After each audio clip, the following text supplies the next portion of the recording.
On a rain-soaked night at the most luxurious restaurant in Manhattan, two worlds that were never meant to cross suddenly collided in a way no one could have anticipated. Maggie Sullivan, a 27-year-old single mother, was hiding her exhaustion behind the flawless mask of a fine dining waitress. Behind her polite smile lay a life of endless double shifts, unpaid rent, and a 9-month-old baby girl waiting at home, not knowing whether her mother would return in time to hold her to sleep.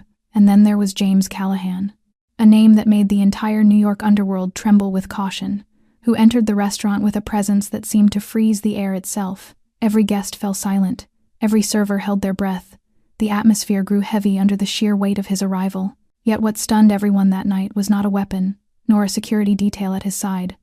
It was a screaming infant in James's arms, a 6-month-old baby boy, his face flushed crimson, wailing in hunger and fear as though the world had just collapsed around him. In the terrifying silence that engulfed the room of the elite, Maggie did what no one else dared to imagine. She stepped forward toward the man whom every eye feared, still holding her tray of water, her heart trembling with instinct, and spoke in a voice strangely gentle for such a moment. "Sir, I am breastfeeding my own baby. If you allow me, I can feed him." Her words struck the suffocating air like a bolt of lightning, drawing every stunned gaze toward her, disbelief etched on every face. A single act born of a mother's instinct pushed Maggie into a world she had never imagined. Within minutes, she went from an invisible waitress to the only person who could calm the crime lord's child, and from that moment unfolded a strange contract to become the private caregiver for the son of a notorious kingpin, with a salary enough to change her life forever or destroy it entirely. Was this the lifeline Maggie had prayed for through countless sleepless nights, or a silent trap pulling her and her daughter into a storm with no escape? If you are listening to this story tonight, amid the familiar sounds of the city, or in a quiet corner that belongs only to you, please give us a little of your warmth by subscribing to the channel, pressing like, and sharing this story so that lives like Maggie's, like James's, like those tiny children's, can reach more hearts each day. And if you are listening from somewhere in the world, leave us a comment to tell us where you are listening from, so we may know how far this story has traveled and where you yourself are in this silent, private moment. The private room behind La Bellissima still carried the lingering warmth of the small body sleeping peacefully in Maggie's arms. The baby boy named Liam now quiet at last, his tiny chest rising and falling in steady rhythm after a long, desperate crying spell. James Callahan stood not far away, his gaze fixed on the scene before him as though he were witnessing something far beyond anything he had ever imagined. No longer the cold and commanding crime lord, but only a father seeing his child sleep in peace for the first time. When Maggie gently laid Liam back into the makeshift crib beside the chair, she could feel his eyes still following her. She turned back, straightened herself, her hands trembling slightly as she smoothed her wrinkled uniform, though her voice remained calm. "I will return to my work if you no longer need anything." She did not expect gratitude. She only wanted to return to her duties and fold what had just happened into a small corner of memory, like something unreal that had briefly slipped into real life. But James Callahan spoke, his voice low and hoarse, firm and unyielding. "Would you like to work for me?" Maggie stopped and turned, her brows knitting in confusion. "Work?" James stepped closer, one hand in the pocket of his expensive coat, his gaze unwavering. "I want to hire you as Liam's nanny at my home." Maggie stared at him as if he had said something too absurd to be believed. "No, I cannot. I am only a waitress." James shook his head slightly. "You are a mother, and this boy for the first time in many weeks just fell asleep in your arms. You have something that everyone I hired before did not." Maggie took a step back, her chest tightening. The offer sounded like an opportunity, yet within his calm voice lay an entire world to which she did not belong. "I have a daughter, Grace. I cannot leave her alone to care for someone else's child." "Bring her with you," James said at once. "I have space. I have means. You and your daughter will be fully provided for." Maggie felt her throat tighten. Part of her wanted to laugh at how impossibly unreal it sounded that a notorious crime lord would offer her a job as a nanny and invite her to live in his home. Yet nothing in James's eyes suggested he was joking. He was serious. Maggie shook her head. "I cannot accept. I have my job. I have my own life. You are working 2 jobs, sleeping less than 3 hours a day, and you do not know how you will pay next month's rent," James said evenly, as though he had just read her entire life from a file. "You need a way out, and I am offering you one." A quiet wave surged through Maggie's chest. He was right, far too right, and that was what frightened her most. Frightened that she might say yes, frightened that she might bring her daughter into a world she could not control, frightened that one day she would not be able to turn back. "I cannot decide now," she whispered. James nodded. "I understand. Think about it. Here is my card. Call me when you are ready." He placed a small card on the table beside the chair she had just occupied. Maggie picked it up, her hand trembling slightly, her eyes resting on the simple embossed name and a telephone number. She nodded once as if to end the conversation and turned away. As she stepped through the kitchen door, Maggie knew that something in her life had just shifted, though she could not yet tell whether it was salvation or the beginning of something from which there would be no return. It was still raining when Maggie left the restaurant, her shoes soaked and sticking to the tiled pavement, each step weighed down by the heavy thoughts in her mind. Her thin coat clung to her back with rain, but she did not bother to pull it tighter or seek shelter. In her pocket, the small business card of James Callahan felt like a cold piece of metal pressed against her chest, reminding her that everything that had happened tonight was real. She caught the last train to Jersey City, the carriage cold and nearly empty, pale lights overhead and the screech of metal wheels against the rails becoming the soundtrack to the chaos of her thoughts. She wondered whether Grace was already asleep, whether the babysitter had fed her on time or changed her diaper properly. Maggie had never liked leaving her daughter with strangers, but poverty forced her to betray her own maternal instincts. When she opened the door to her small third-floor apartment in the aging building, the hallway light flickered, damp air mixed with the smell of cooking oil from the neighboring apartment lingering in the air. The babysitter greeted her with a curt nod, took the money and left without a single question. Silence flooded the room, leaving only the rattling of the old heater in the corner and the steady breathing of Grace from the crib beside the bed. Maggie removed her coat, shook off the water and went softly to her daughter's side. She bent down, placed her hand on Grace's tiny chest, and felt each breath like a fragile thread anchoring her to reality. She sat down on the floor beside the crib, her gaze drifting into the distance. Since Grace's birth, every aspect of her life had revolved around survival, leaving no room for dreams and no time to collapse. She worked without rest, 2 jobs a day, living on instant noodles so she could afford milk for her child, sleeping less than 3 hours each night. She had never complained. But tonight, when she saw baby Liam sleeping in her arms, when she heard James Callahan say she was the only person who could make his child sleep, something inside her had shifted, not because of the tempting offer, not because of the almost unreal salary, but because of something deeper. She could not remember the last time anyone had called her necessary, not a substitute, not a number on a shift schedule, but someone no one else could replace. And yet who was James? A man from a world she had only ever known through the news, a name that made others lower their heads and look away. Was she really considering entrusting both herself and her daughter to a man like that, simply because he seemed wounded, because he knew how to speak at the exact moment she was weakest? Maggie rested her head against the edge of the bed and closed her eyes. In the darkness, Grace's soft breathing became a second heartbeat inside her. She remembered the look in James's eyes as he watched his child being fed, a gaze without defense, without power, only a completely lost father. And in that moment she realized what unsettled her was not fear but empathy. She and James from 2 different worlds, standing at the same starting line of confusion as single parents. The following morning, when the first sunlight filtered through the old window, Maggie still had not slept. The business card lay on the table beside an unwashed baby bottle. She did not know whether the coming phone call would mark the beginning of a new chapter or an irreversible mistake. But she knew one thing. Clearly she no longer had many choices left to refuse. That morning, while Grace was still sleeping soundly, Maggie sat in front of the old laptop on the narrow dining table, one hand wrapped around a cup of cold coffee, her eyes fixed on the search bar as if waiting for a door to open. She had never done this before, not for lack of curiosity, but because life had never granted her the time to pause and learn who was entering her orbit. Yet this time was different, because James Callahan was unlike anyone she had ever encountered, and his presence cut into her already anxious rhythm like a deep wound. She typed his name into the search box, and the results appeared instantly, headlines stretching across the screen. James Callahan, 36 years old, chief executive of a major private investment firm in Manhattan. But that was only the surface. Older articles and quieter forums revealed details that made her blood run cold. His name had been mentioned in federal money laundering investigations, linked to a notorious crime family from Brooklyn, and to a series of mysterious disappearances surrounding business rivals over more than 10 years. Though never formally charged, he was a name the media consistently paired with the phrase untouchable. Maggie tightened her grip on the coffee cup. She was not naive enough to misunderstand what stood before her. Yet amid the sea of information, one smaller headline made her stop. The sudden death of Emily Callahan, wife of CEO James Callahan. The article had been published barely 2 months earlier. She clicked. A photograph appeared, showing James beside a beautiful young woman, their faces radiant, their arms encircling her pregnant belly. Emily Callahan, 28 years old, a children's book writer, had died in a tragic car accident when her son was only 4 months old. One line in the article struck straight into Maggie's heart. The mother was taken too soon, leaving the infant solely in the father's care. She did not know when she had begun to breathe again.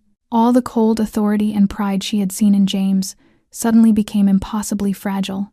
That man had lost his wife at the very moment that should have been the happiest of his life. Maggie studied the photograph again, the hope and love in Emily's eyes, and James smiling in a way entirely unlike the emotionless face Maggie had met. She closed the article and searched for more about Emily. A personal blog was still active, the final entries filled with anticipation for the impending birth. Notes about buying a crib, choosing a name for the baby boy, and small poems written for a child yet to be born. Maggie read every word, her chest growing unbearably heavy as if the weight of the world had been placed upon it. She imagined a woman preparing to welcome her first child, writing her love into words, and then vanishing forever in a single night. And James, from a husband and a father about to hold both in his arms, left with only a cry and an empty room. She glanced at her own daughter, still sleeping peacefully, Grace's tiny hand gripping the blanket as if afraid of losing something. A strange sorrow rose inside Maggie. She could not imagine waking up one morning to find her child gone. No one deserved such a loss. Not Emily, not James, and certainly not Liam. Maggie closed the laptop, her eyes dark with thought. She did not know whether she was moving closer to an abyss or standing at the only true crossroads of her life. But for the first time since James had made his offer, she began to consider it as something real, not just a job, but a step into a place where she might, if only once, do something greater than herself. That afternoon, as the last sunlight quietly withdrew from the small window, Maggie sat motionless on the worn sofa, holding James Callahan's business card, her thumb tracing the raised letters as if seeking answers from the silence. She had read everything she could about him, learned of his wife's death, seen the old photographs now reduced to the remnants of a brief happiness.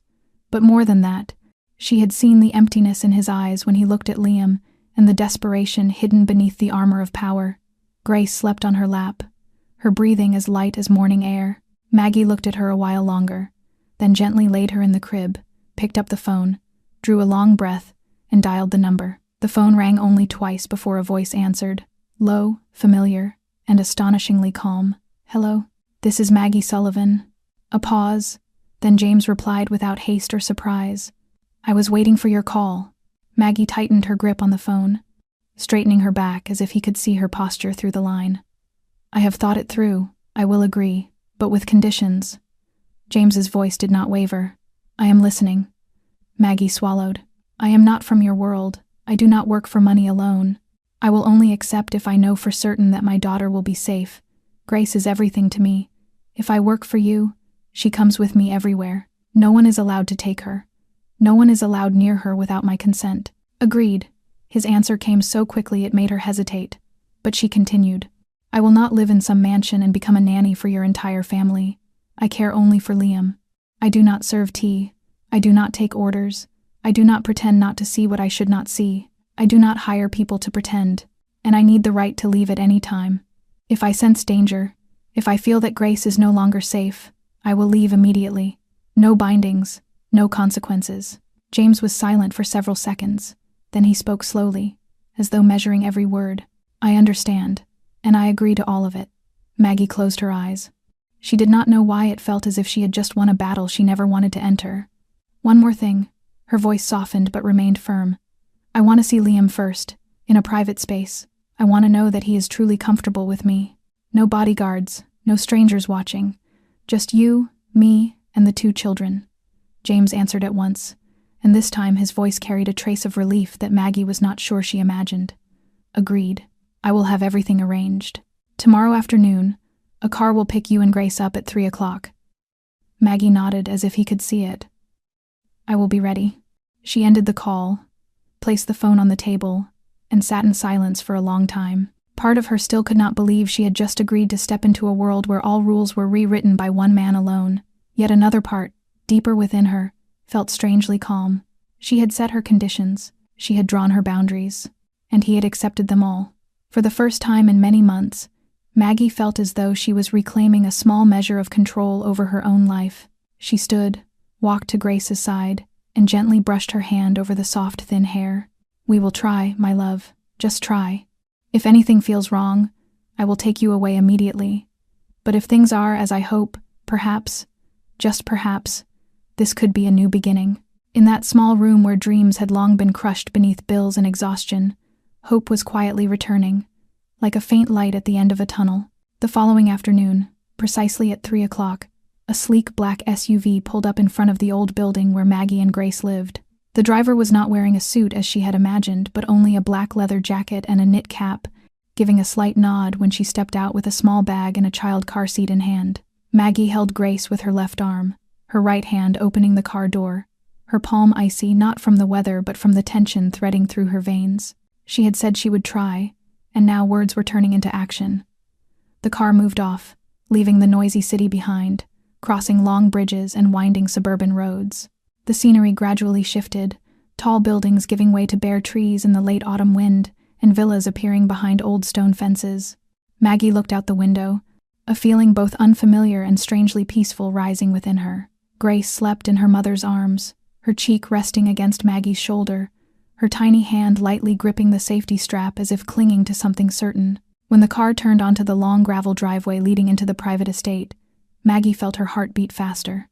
Through a row of ancient oak trees, a mansion came into view. It was not the ostentatious kind with marble columns and dangling chandeliers.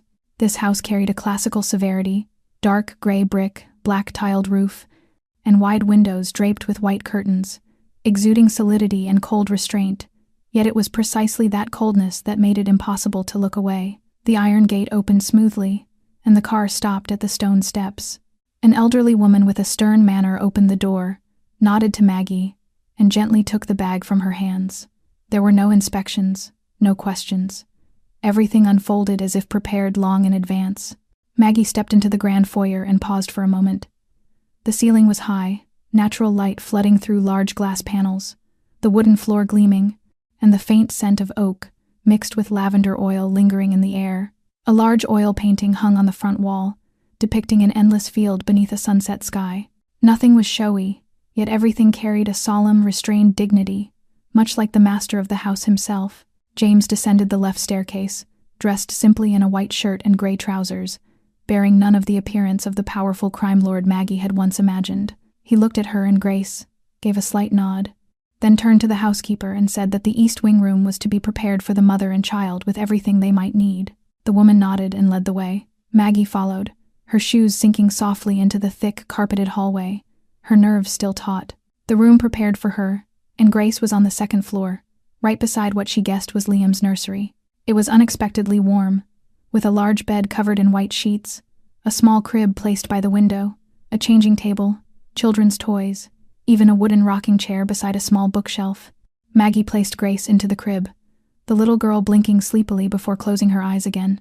Maggie looked around, unsure whether she should feel grateful or anxious. Everything had been prepared with such care and precision, as if James had not merely agreed to let her come here but wished to prove that she and her daughter were truly welcome. When she turned back, James was already standing quietly at the doorway, watching. He asked if she needed anything else. Maggie shook her head and said everything already felt more than sufficient. He nodded, gesturing toward the adjacent room and saying Liam was sleeping and he would call her when the baby woke. Maggie did not respond, only gave a small nod, and when James walked away, leaving the door slightly ajar, she released a long breath. This was no longer her home, yet neither did it feel entirely foreign. It lay on the thin boundary between trial and opportunity, between survival instinct and a hazy hope she herself scarcely dared to name. Maggie was tidying a few items in the new room when there came a very soft knock, and James's voice sounded from outside, calm as ever, saying that Liam was awake. She lifted Grace in her arms and stepped into the next room, her heart beating lightly in her chest, not so much from fear as from the sensation of crossing a strange threshold between two worlds. Liam's room was not much larger than hers, decorated in gentle tones, soft stuffed animals lined neatly on the shelves, warm yellow light cast by a small table lamp. James was holding Liam, gently rocking him, his face unable to hide a clumsiness born of inexperience. The moment Maggie entered, his gaze lifted toward her with visible relief.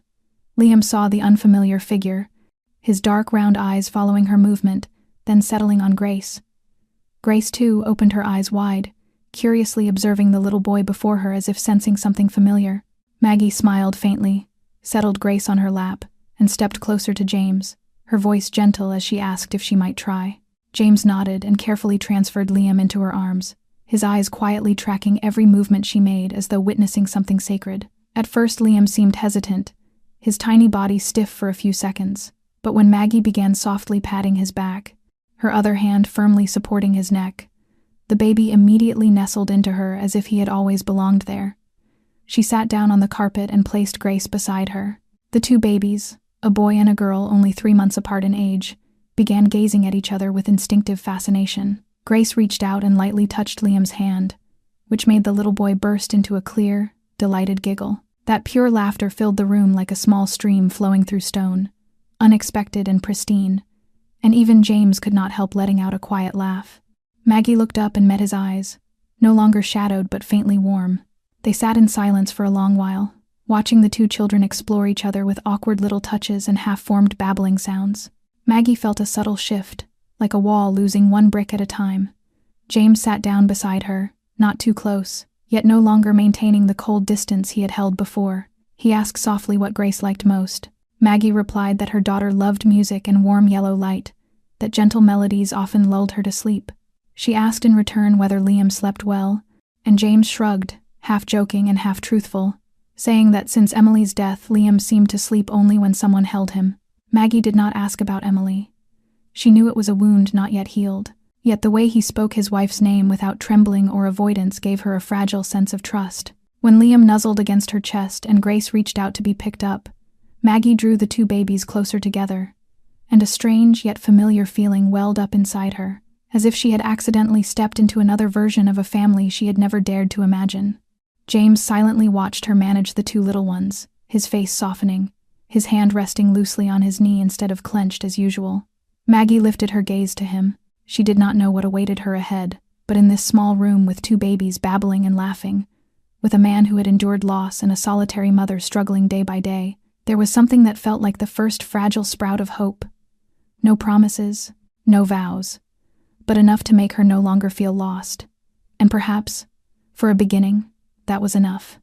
Maggie began her mornings at the mansion by opening the curtains early to let sunlight flood the adjacent rooms where Grace and Liam were sleeping, needing no alarm because the mingled sounds of their giggles and soft babbling had become her natural clock, and within just 1 week, she had completely reshaped the rhythm of both children's lives, from feeding times to play hours to afternoon naps, all carefully noted on the whiteboard she taped in the kitchen, while James at first seemed bewildered when she firmly assigned him the tasks of changing diapers, warming bottles, and reading bedtime stories each night.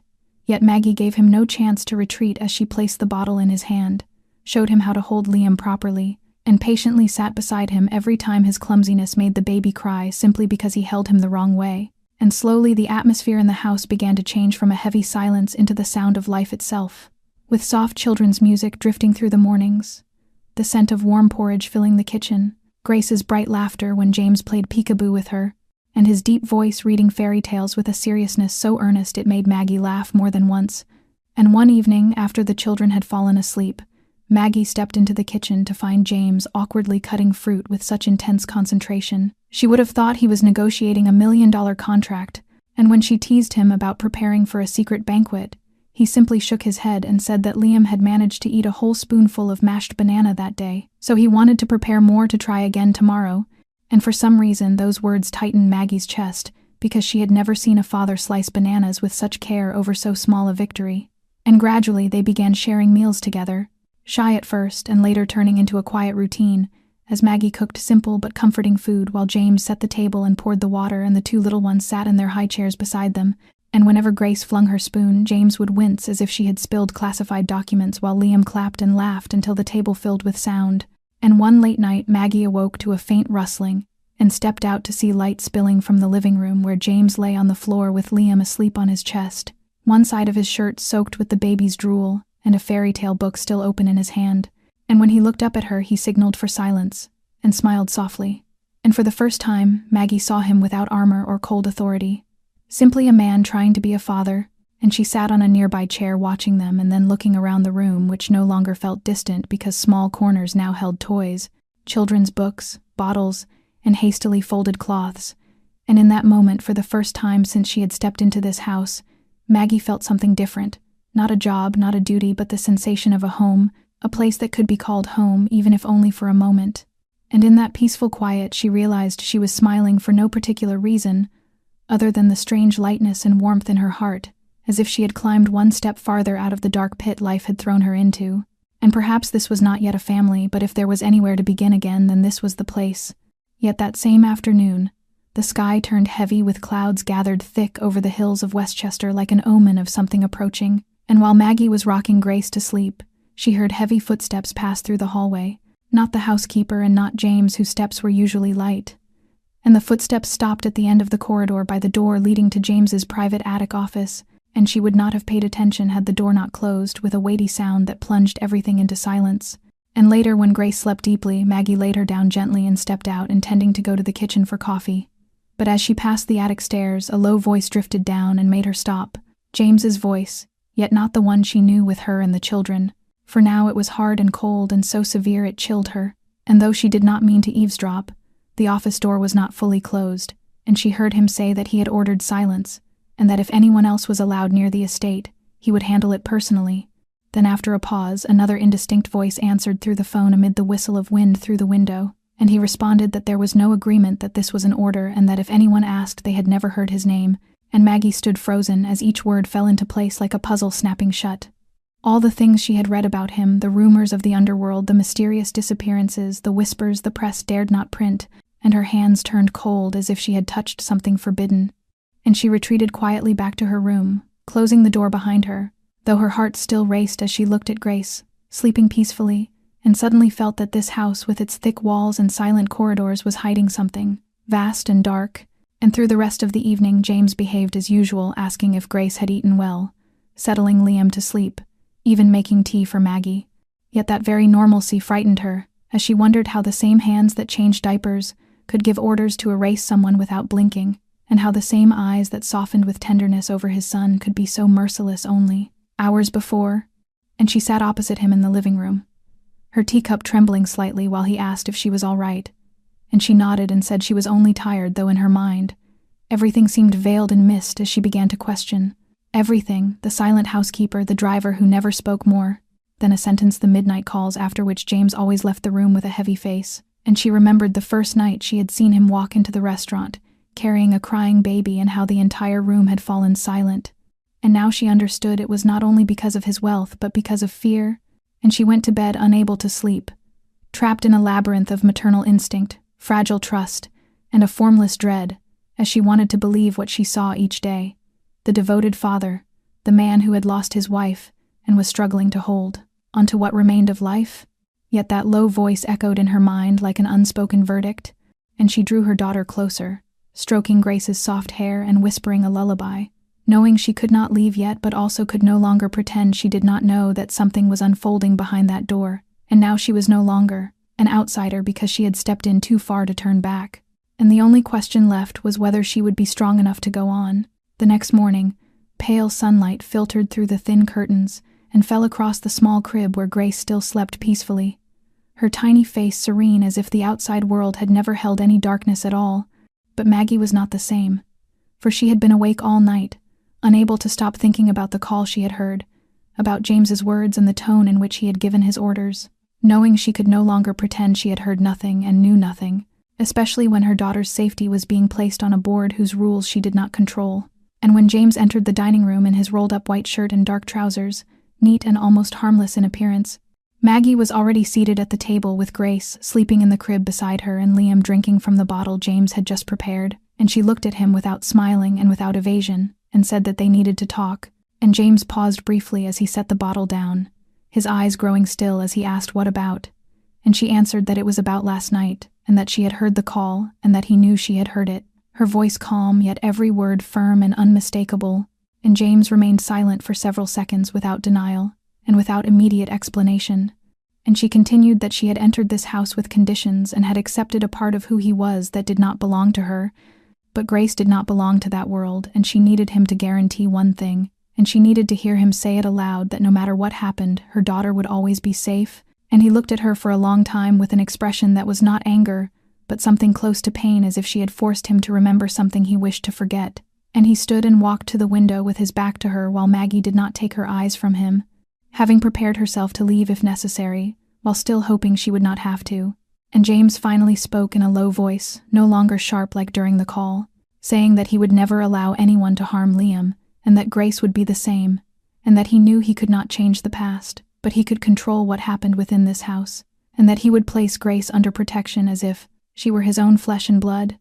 And he turned back and stepped closer to her, not crowding her but close enough that his voice became a whisper, as he said that he knew she was afraid and that she had reason to be afraid and that he had not intended to hide everything from her forever but had not known how to explain a life like his to a woman like her. And he placed his hand on the table near hers and said that no shadow would ever be allowed to touch her or her daughter, and that was his promise. And Maggie drew a deep breath and looked down at Grace, stirring softly in her sleep. Knowing she was choosing to trust the words of a man who could make the underworld tremble, yet was also the father who did not know how to fasten a diaper and still tried to learn, the man who made her tea each night and sliced bananas simply because his son had eaten a little better. And she nodded and said nothing more, and breakfast continued as if nothing had happened. Yet within her a boundary had been clearly drawn, for she did not ask James to change and did not expect him to abandon the darkness of his past. But she needed to know, with all her pride and maternal instinct, that whatever battles might come, Grace would never be their casualty.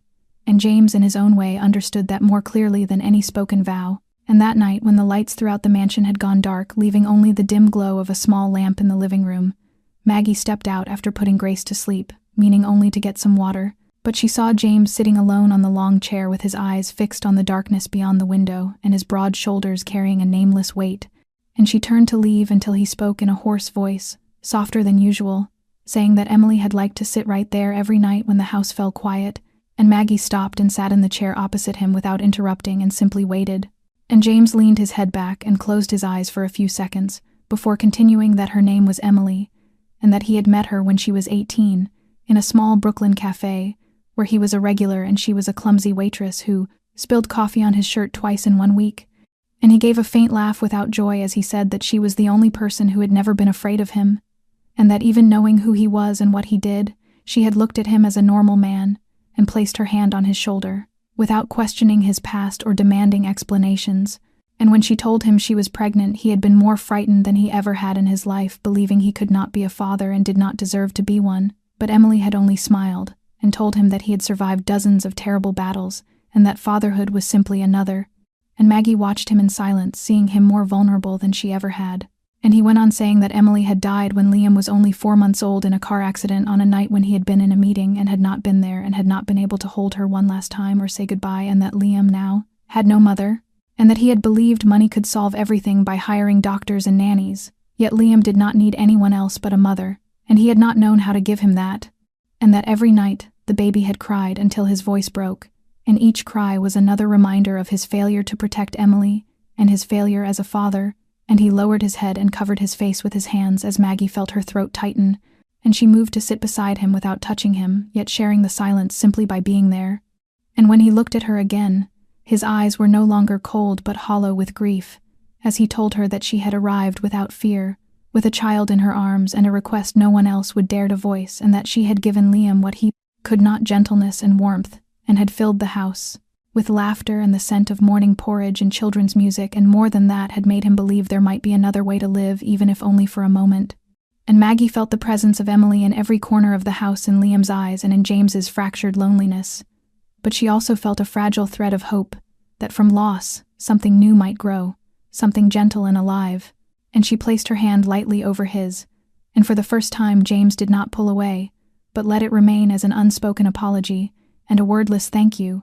And in the quiet of that night, while 2 children slept in the next room, 2 adults were learning again how to forgive themselves.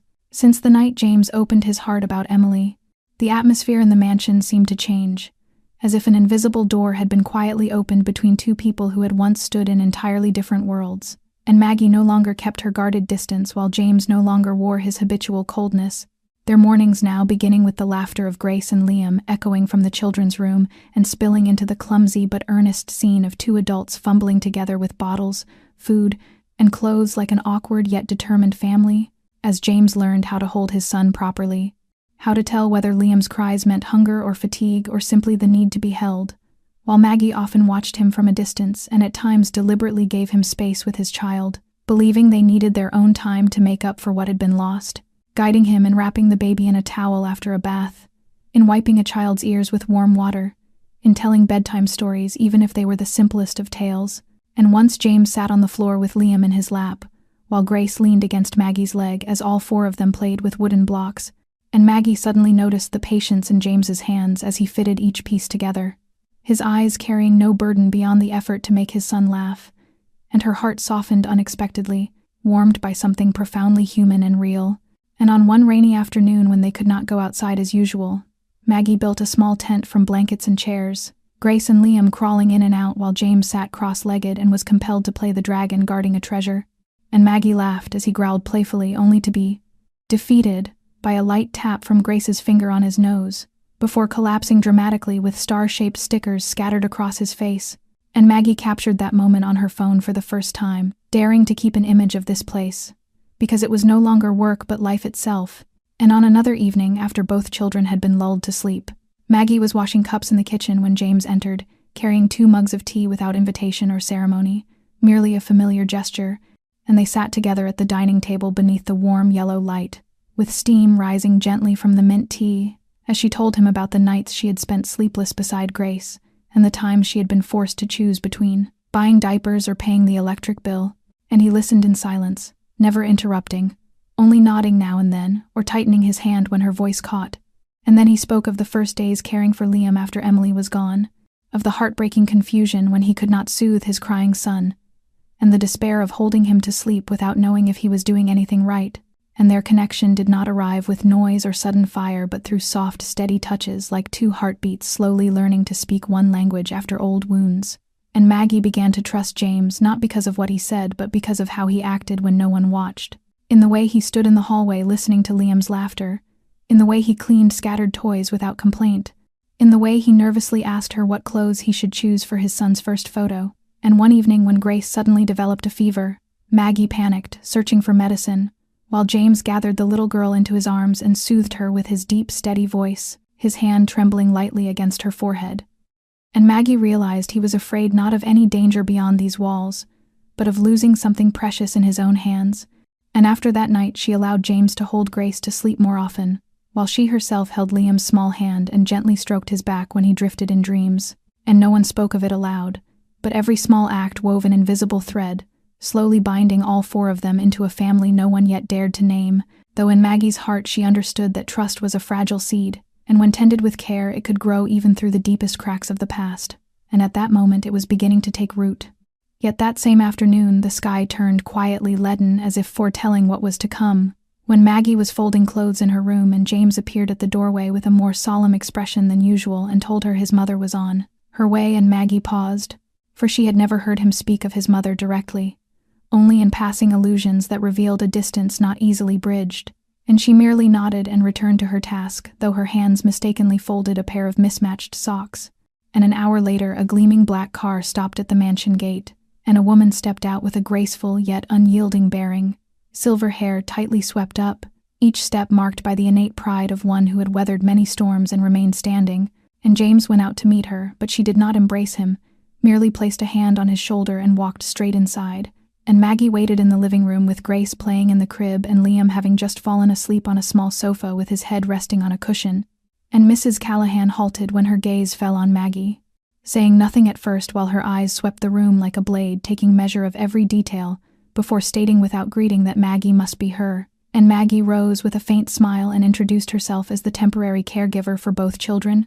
But James's mother did not take her hand, only inclined her head slightly and repeated the word temporary before her gaze settled on the blanket draped over Liam, who stirred softly in sleep. And Maggie saw the woman's eyes soften for just an instant, enough for her to see it, as Mrs. Callahan approached and bent slowly with a faint tremor in her hand as she brushed Liam's forehead.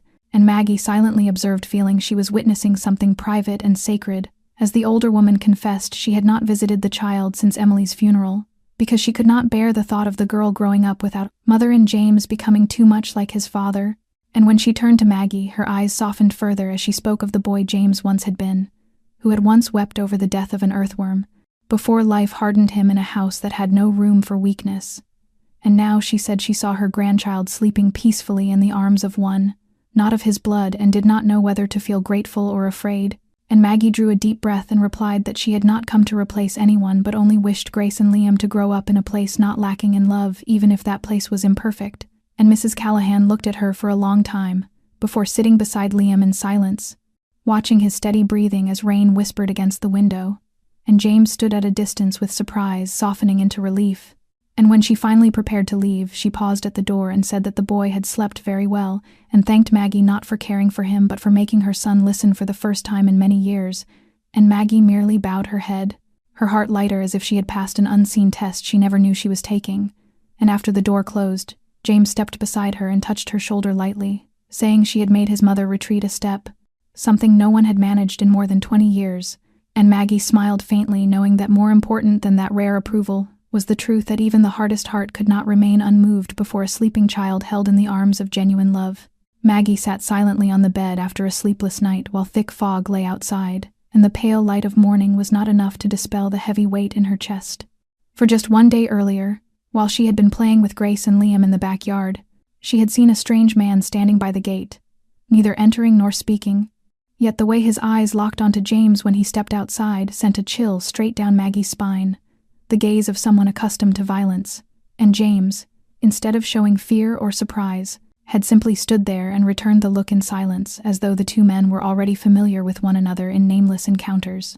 Afterward, saying nothing to her, only holding Liam tightly and making a low, urgent call to someone, and it was that silence that unsettled Maggie more than anything, for she had grown used to James being calm and reserved, but not to James concealing. And when night fell and she held Grace while sleep would not come because of what she had seen, she knew what she needed to do. So the next morning, after placing both children in the playroom and making sure no one could hear them, Maggie stepped into the library where James was reviewing documents, and he looked up with the same warmth as always. But this time she did not allow it to sway her, as she calmly said she needed to talk, and he immediately understood, closing the folder and nodding for her to continue. And she told him she knew she had chosen to step into his world, and was not naive enough to believe it was filled only with peace. But when a strange man could stand by the gate while she was playing with her daughter and he said nothing and offered no explanation, she was forced to draw a boundary for herself. And he remained silent without evasion or defense, as she went on to say she would leave, not because she hated him, and not because she doubted his love for his son, but because she could not allow her daughter to grow up in constant fear, and that she had once believed love alone could overcome everything, but now understood that even love sometimes required limits. And the silence stretched until James rose and went to the window, searching the fog beyond as if looking for something that could not be found, before turning back to her with a voice as dark and heavy as wind through a dead forest, and saying that if she left, Liam would lose one more person. The simple sentence tightening Maggie's chest as he stepped closer in slow, honest steps, and confessed he had never begged anyone for anything before. But now he was asking her to stay, not because he could not find another caregiver, but because he knew no one else could make Liam laugh the way she did, or make him feel as though he had a family, even if only for a few hours each day. And he lowered his head as if in a silent vow that he would do anything to protect her and Grace, that he would strengthen security, that he would be more transparent with her, that she could set any conditions as long as she stayed. And Maggie felt the sincerity in every word and in the eyes of a man who had already lost everything. And she did not answer at once, but went to look at Liam laughing brightly in the arms of a temporary caregiver, and then at Grace sleeping peacefully in her crib, her heart torn between the instinct of a mother who lived only to protect her child, and the heart of a woman stirred by a wounded man struggling to heal. And she nodded slowly, her voice still cautious, as she agreed to stay only as long as everything remained safe, and the moment she sensed danger, she would leave without hesitation. And James accepted without argument or negotiation, gratitude and fear both visible in his eyes, as though he himself was unsure whether he could truly keep that promise. Yet from that moment Maggie knew she was no longer staying for a job, but for a child who needed a mother, for a father who needed a second chance, and for her own heart, which despite every effort at denial had begun to anchor its beating within these walls. And then the afternoon rain fell relentlessly for hours, as if the sky itself were trying to conceal something, while Maggie was rocking Grace to sleep when the phone rang in the living room and made her freeze. For James had left early that morning for what he called an important meeting in the city without his usual security detail, carrying only a thin folder and a more somber expression than usual. And when Maggie rushed out and lifted the receiver, A strange man's voice on the other end turned her blood cold as he said James had been injured and was now at St. Luke's Hospital, and that no one else was to be informed because only this number was listed as an emergency contact, and Maggie could not remember how she had changed clothes, or how she had instructed the housekeeper to watch Grace, only that as the car sped through rain-blurred streets, a hollow space opened inside her filled with fear and suffocation, like being dragged back into a nameless nightmare, and the hospital emerged under pale white lights, and she rushed to the emergency ward where two grim-faced bodyguards blocked her path, and she could only look past them through the glass to see James lying there with a deathly pale face, his shirt stained with blood and one shoulder hastily bandaged, conscious but silent until his eyes found hers and softened, as though her presence alone was what he needed, and a tall, well-dressed man with abyss-dark eyes stepped beside her, and calmly told her this was no accident, that an ambush had taken place in the parking lot. 3 shots fired, with 1 striking James's shoulder and 2 missing, and that James had many enemies, but this time they were not targeting business but targeting him, and Maggie clenched her hands and turned to James as if seeking confirmation, and when he signaled the doctor out and softly called her name, she entered with trembling hands as he held them and apologized for exposing her to this darkness, and admitted it could no longer be hidden, and when she asked what kind of life he led that made people want him dead, he met her gaze for a long time before confessing that he did not run a company, but a network, an organization that sometimes existed outside the law, and she did not pull her hand away, only stared at him frozen as she admitted she had long suspected it yet still hoped she was wrong, and he whispered that there was no easy exit once one had entered, but that he was trying to withdraw now for Liam and for her, that he had turned down the last 2 deals, and that was why they wanted to make an example of him. And Maggie lowered her head as the world spun around her because she had never wanted blood or violence, or the underworld where rules were a luxury. Yet when she looked at James lying there with tubes in his arms still searching for her eyes, she knew this had long surpassed the boundary of a job, and she placed her hand over his heart beneath the bandages, and asked him to tell her this would never happen again, and he did not promise. Only held her hand with undisguised desperation, and swore that if there was any chance left to protect her and the children he would do it at any cost. And Maggie stood there in the sterile cold of the hospital, knowing she was stepping ever deeper into a world she had never imagined, yet also knowing that to walk away now would leave a permanent hollow in her heart she might never be strong enough to endure. Throughout the entire drive from the hospital back to the mansion, Maggie sat in silence in the back seat, holding Grace tightly against her chest, her gaze fixed not on the passing world outside but on a blank point somewhere ahead, while the driver said nothing, only occasionally glancing at her through the rearview mirror, as if sensing the storm gathering inside the young woman. And in Maggie's mind spun a chain of unanswered questions, how she could bring her daughter back to a place where the man at its center had just narrowly survived an assassination attempt in broad daylight, how she could lay Grace down to sleep in peace when she herself would be sleeping with dread as her constant companion, for she was not naive. Yet motherhood was an instinct that allowed no margin for error, and the moment she stepped into the house she carried Grace straight upstairs, closed the door, drew the curtains, locked the latch, then sat beside the bed studying her daughter's sleeping face, the tiny pink lips softly pursed as if still lost in a sweet dream, and she brushed her hand through the fine strands of hair on Grace's head with a sharp ache in her heart, knowing that if anything were to happen she would never forgive herself. And that night she did not sleep, staring at the glow of her phone, reading and rereading every report about the afternoon shooting, scrolling past anonymous comments, fractured clues to an underworld James might be trapped in, each line cutting into her like a blade, painful and raw and dragging behind it an anger with nowhere to go, until in the deepest quiet when the wall clock marked time with slow, steady clicks, Maggie let the phone fall from her hand, buried her face, and whispered to herself that James might be dangerous but he had never hurt her, never once allowed Grace or Liam to be harmed, that he was part of the darkness yet also the first person who had ever made her feel as if someone truly had her back, and more than anything he was a father learning to begin again each day for a child who did not yet know how to call him father. And the next morning Maggie carried Grace down to the kitchen where the scent of coffee mingled with the lingering smell of rain, and James sat there with his arms still bandaged, his eyes shadowed as if the long night had not released him.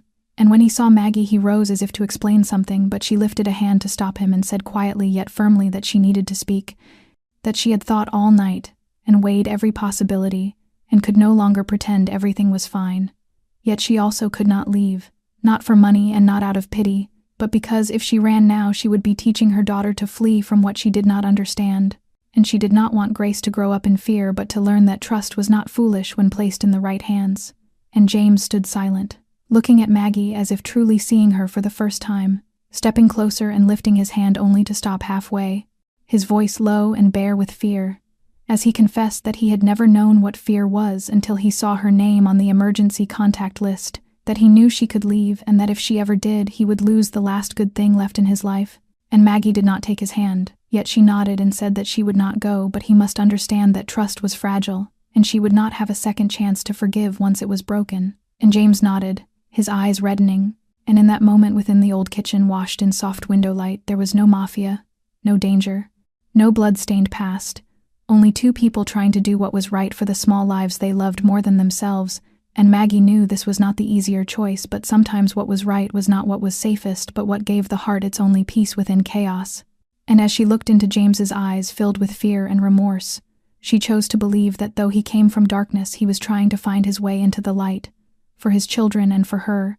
And from the day Maggie chose to stay, the atmosphere in the mansion shifted in a way difficult to explain, as James no longer disappeared into his study for hours, no longer took mysterious midnight calls or vanished without warning, but instead rose earlier, learned to change Liam's diapers without clumsiness, learned how to hold his son so his back would not bend and his belly would not grow cold, memorized feeding schedules and sleep times, even insisting on feeding him each night so Maggie could rest. And these small things that once would have meant nothing to him now became his entire world.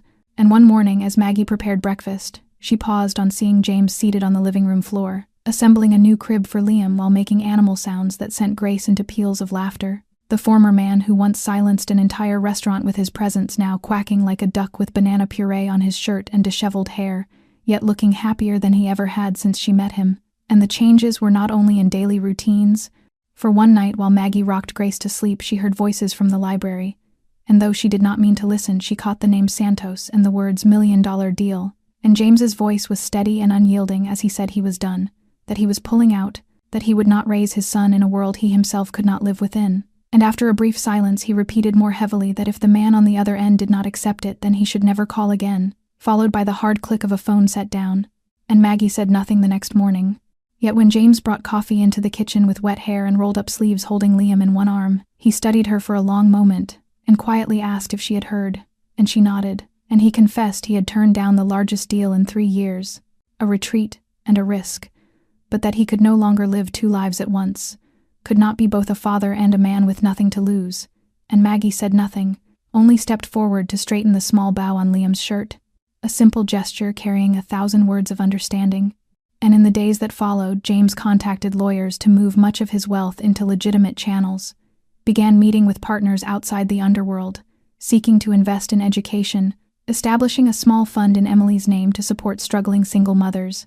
And Maggie did not know how far he could truly go in washing the past clean, but she knew he was trying in earnest, learning to listen instead of command, learning to fold children's clothes, learning to patiently explain to Grace why a ball could not belong in the refrigerator.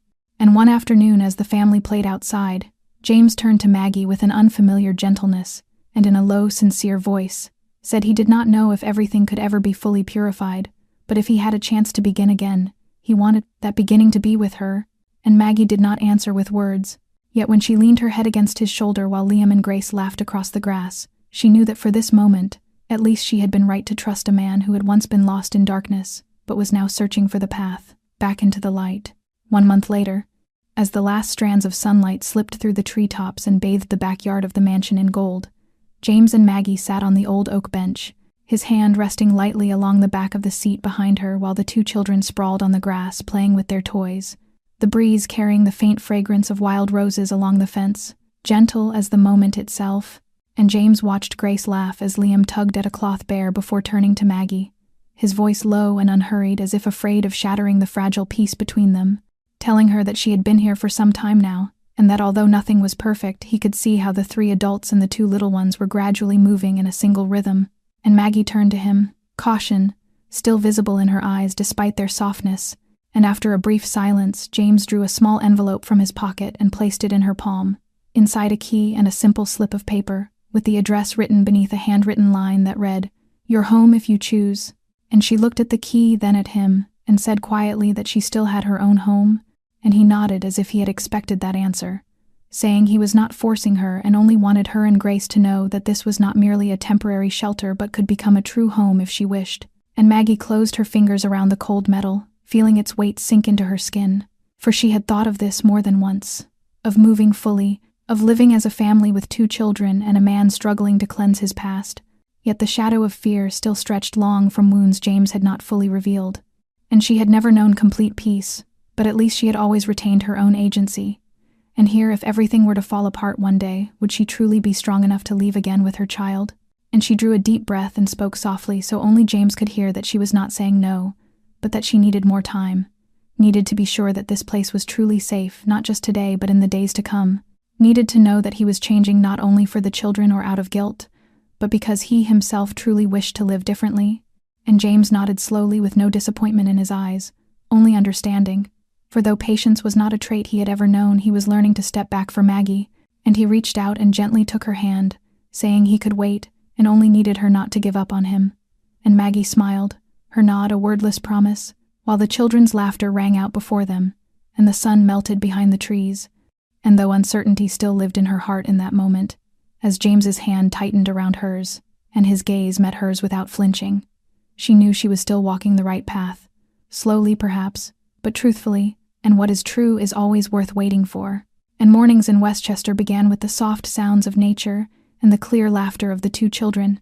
As Maggie brewed coffee in the kitchen, and the aroma drew James in with Liam in his arms, sucking on a pacifier while Grace sat in, her high chair patting the table and demanding mashed bananas, her eyes lighting up each time her mother turned back. And James bent to kiss Grace's hair before settling Liam into his chair, and then looked to Maggie as if his eyes had already learned to search for her first each day.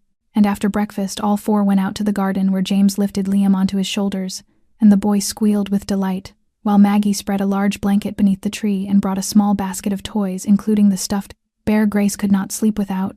And the children crawled about, played, squabbled, grabbed and then laughed again as if the world needed nothing more than that. And Maggie lay on her side on the blanket watching her daughter toddle toward James, reaching out with a happy babble that sounded strangely like Dada, a sound that struck the man motionless. As he lifted the little girl and met Maggie's eyes, knowing in that instant his heart had tilted another beat for a child not of his blood. And the morning passed like a slow-moving film, as James guided Liam's small legs on the grass, teaching him to stand, while Maggie told Grace stories in a warm, low voice with sunlight glittering through the leaves on her hair. And from a distance they looked like a complete family, a small haven tucked just beyond the borders of a loud, chaotic world. Yet even in that peace Maggie felt something fragile hovering over them. Not a defined fear, but a vague unease, like a beautiful dream that might vanish if someone woke too soon. And near noon, James received a call, and though he spoke only a few brief words before ending it, Maggie saw his hand tighten and his jaw harden, and he returned as if nothing had happened, still laughing when Liam pulled his hair. Yet she read in his eyes a weight not yet spoken, and when the children fell asleep for their nap, Maggie brewed 2 more cups of coffee and took them to the back porch where James sat staring toward the far line of trees, and he accepted the cup and after a sip asked without looking at her if she regretted it, and she sat beside him, turning the mug slowly in her hands and asked what he meant. And he answered that he meant stepping into his life and allowing her daughter to grow up beside a man like him. And Maggie met his gaze, and said gently but firmly that she did not regret stepping in, but that she was afraid. Afraid that the most beautiful things might not last. Afraid that one day they would no longer be able to shield the children from what was approaching beyond their control. And James was silent a long while before nodding and admitting that he too was afraid. Afraid every time a loud car passed the gate. Afraid when she went out without security. Afraid of the day Liam would ask who his mother was. And Maggie took his rough, calloused hand in hers and did not promise that everything would be all right, but said she was here day by day, step by step, not running. And sometimes that was enough to soften fear, and they sat together in a silence that needed no words, while at their feet the 2 children slept like small seedlings freshly watered. And no one knew what tomorrow would bring, but at least for today they still had one another. They still had sunlight. And laughter still lingered in a place that once had known only shadows.